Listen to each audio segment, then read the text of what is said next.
Okay, save the world and shop only for vintage clothing in thrift stores. We can't continue to buy anything made in China ever again.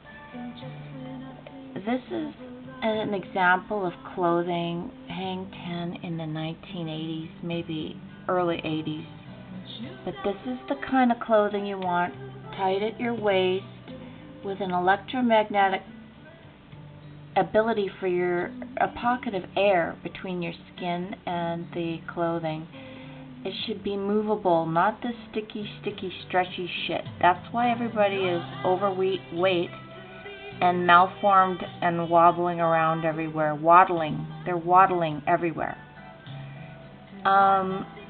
We cannot buy, or even all this toilet paper clothing that's, you wash it and then it's all twisted. We have to shop at thrift stores forever.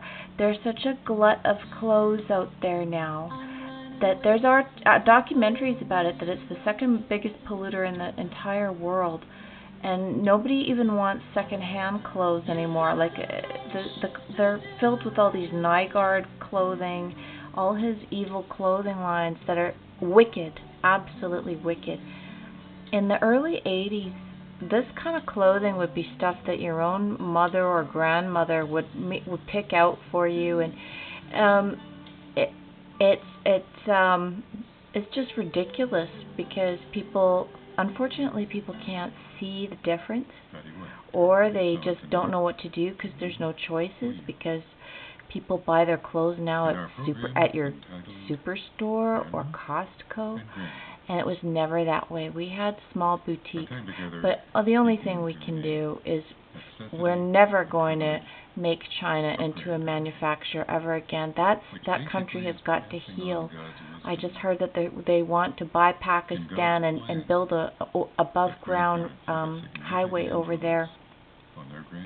What's going to happen, and what is already happened, is that these people are mistreated in their factories, and they don't like the fact that us on the West or all around the world are buying shit from their bosses and creating the very conditions that they have to escape. So that's why they have no qualms about ruining the Western countries here. And our people have been screwing over the culture so that they can do that. So we're shitting in our own nest and making China shit its own nest, and we're shitting our own nest in other ways in our physical bodies. And it's not worth it. Every single country in the world has shit its own nest. This is what I'm saying. Simple answer, begin. I have nothing in my clothes or my kitchen that is made in China. Not one thing. Because in 1994 or 1992, my little granny said to me, she didn't speak English, but she said, "Made in USA," over and over again, because I gave her some lotion. Strengthen what remains, and good luck.